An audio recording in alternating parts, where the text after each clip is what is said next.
First, knowing the past is important to understand what is unusual in recent changes. For instance, the increase in atmospheric CO2 concentration. Second, knowing the past is important because it's the same climate system that has reacted in the past to natural perturbations, has produced variability, and it's the same climate system today that will produce its own variability but also react to natural forces but also to human influence.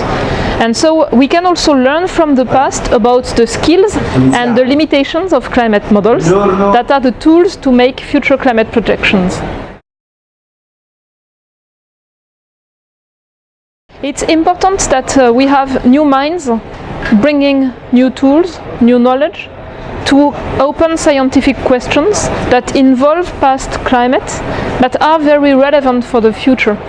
One example that I mentioned today is the role of volcanic activity on climate. We have to be prepared for that.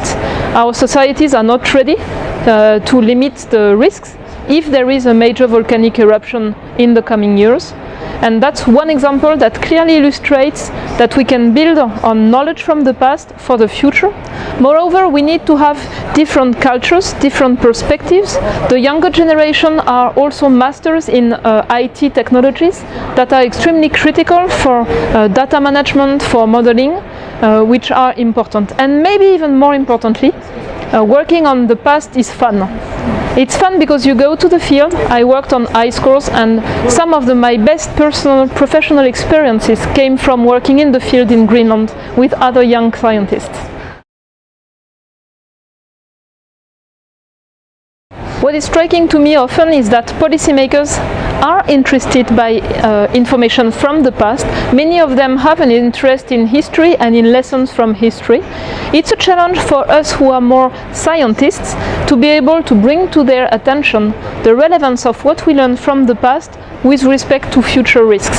And for that, there are different opportunities. One opportunity is to invite policymakers to roundtables with scientists, especially with the early career scientists. Another possibility is the co-design of research projects with people working, for instance, in city planning.